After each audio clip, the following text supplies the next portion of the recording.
Yesterday, we practiced drawing by breaking things down into simple shapes first, and then erasing some of our lines. Today we're going to do the same thing, but we're going to use a picture of a shoe instead. If you look at this shoe picture, you might think about one simple shape that it closely relates to, and that would be a triangle. If I were to draw a triangle across, the shoe would somewhat form that shape. So I would say your first step for drawing this shoe would be to create a triangle shape. And you can make the lines match the same angle that the lines are in the picture. You can make your corners pointed to start, or you can round it if you would rather. Go across the page, and then think about the angle of this.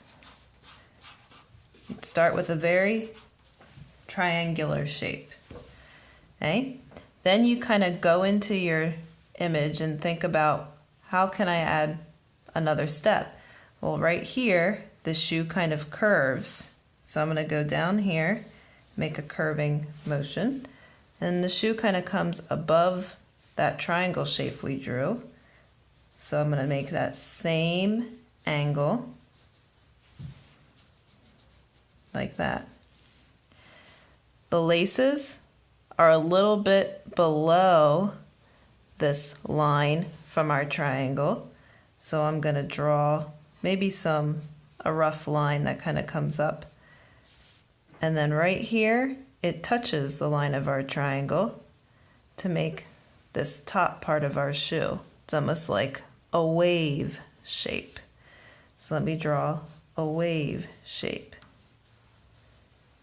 At this time, you can erase some of your lines, the original triangle lines that you used to help get the shape.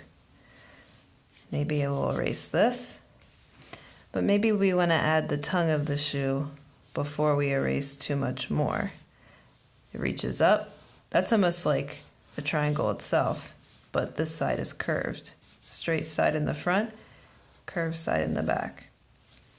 Then you can erase the rest of your triangle. So now you have your basic shape. The next step would probably be to add this triangle shape.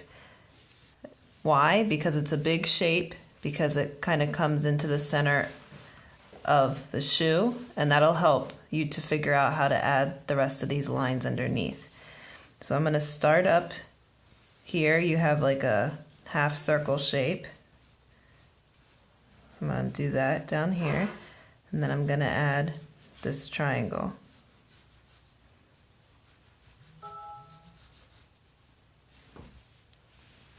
Now you can add some of your other details on your own. Really think about where these lines are. If I did an imaginary line down from the corner of the triangle, I would start this shape here. Imaginary line down from the corner of the triangle. Oh, now I can start drawing this shape here. Later I'll erase this because this doesn't really exist. Start with that. Try the rest on your own.